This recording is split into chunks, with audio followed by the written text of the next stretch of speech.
Hi and welcome back to Yoga Berry. I'm Christine Berry. I'm a yoga teacher specializing in yoga for scoliosis, and today I've got a couple of restorative yoga poses for you which are really lovely to release the back of any tension. Now this practice is not suitable for fused spines, so just so you know before you get started. And for this practice you will need a bolster, a yoga bolster like this.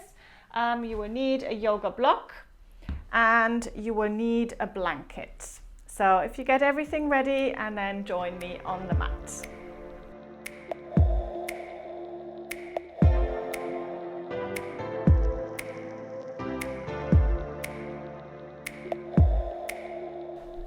Good, so I'm setting up my yoga bolster as follows. I'm putting the brick or the block this way, and then this is just so that there's a slight angle here of for the yoga bolster.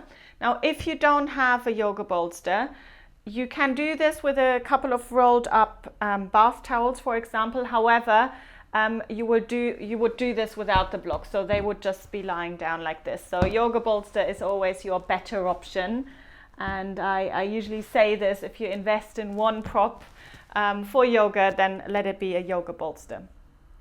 Good, so the blanket I've got folded like this, kind of this rectangular shape. Doesn't really matter so much, as you will see in a moment. And the first pose that we're going to do is a twist. So I'm going to sit in front of my bolster like this with the legs to one side and have the edge of your hips really closely in towards the bolster. So the blanket is there to support the top leg, and that gives us a little bit more space for the pelvis when we come into the twist. So before you really come into the twist, just kind of setting yourself up, take a couple of breaths, really lengthening, and then exhale. Just see if you can allow for the belly button to slowly start to turn towards the bolster. Inhaling again, and exhaling to turn towards the bolster. So we don't want to come into this too quickly. And then bringing yourself forward, so you're lying with the upper body over the bolster, and then turning your head to one side.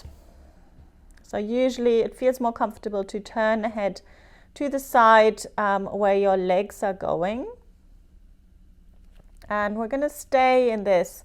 So do set yourself a timer if you are practicing this. And we would stay in this for about 3 minutes to begin with. So just to kind of get a taste for the pose. If it's not comfortable for you, then you might have to adjust it. You could have more blankets underneath that top leg. So bring the leg a little bit higher, for example. Or if twisting isn't your thing today, then do skip it entirely. But for scoliosis, usually we do like to de-rotate the spine. So it's a really lovely pose. It also relieves any tension in the upper body and in the shoulders. So once you've done your 3 minutes, then you just slowly bring yourself up and you come over to the other side. Good. So you will just repeat this on the other side when you're ready. And please do pay attention to any differences. If one side feels more difficult than the other side, and then that's obviously the more difficult side is the one that needs to be de-rotated a little bit more. But really enjoy that kind of release in the shoulders. Good, so let's come to the second pose. I'm going to put my blanket away. I won't need that, and I won't need the block either. And this is a back bend, so a twist is really nice to prepare the body, open it before you come into any back bends.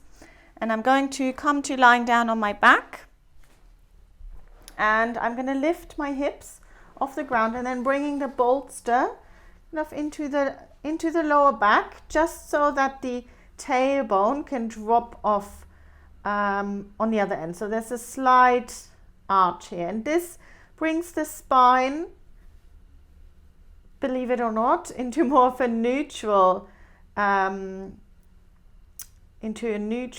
place. Now if you have lordosis, if you have hyperlordosis, so too much of a curve in the lower back, then this pose is not productive for you. However, if you do have a flat back, which often happens with scoliosis in the lower spine, and that just means that there's less of a lumbar curve, then this pose is really, really good for you and really helps to kind of spread and open into the lower belly a little bit, giving a little bit more space here. And it also helps to release the upper back and any tension in the shoulders. So again, rule number 1 is we don't want to feel any pain. If this is too much for you, first of all, we'll give it about 3 to 5 breaths, then establish again if this is a good place for us to be. If it's getting too uncomfortable, then this simply means that this is too high for you. So instead of a bolster, you might just want to roll up a couple of blankets. So just feel free to adjust it in any way. Again, you give it a few breaths. Just allowing for the body to settle. And then if you're happy to stay in this, then for the first one, we would stay for about 3 to 5 minutes. And then you can slowly build it up until you're staying in for about 10 minutes. So we definitely want to be on the more comfortable side in restorative yoga. It's very different to yin yoga, for example, where we want to feel more of a stretch. In this type of yoga, we're not looking for that much of a stretch. So once you've done your 3 to 5 minutes, you're lifting the hips up and then remove the bolster and just coming to lying flat on the back, just enjoying that contact with the floor. So staying in this neutral pose for a few breaths, just allowing for the back of the rib cage to settle back to the ground, and then roll yourself over to the side and coming up into sitting. Good, so I hope you enjoyed these couple of poses. Feel free to try them out. Let me know how it goes. Restorative yoga is a very different style of yoga to maybe some of the active yoga poses that you might have seen on YouTube or tried before. So different experience. I would love for you to get a taste of it and really get the benefits of it. So let me know if you've got any questions, and I will see you very soon for the next video.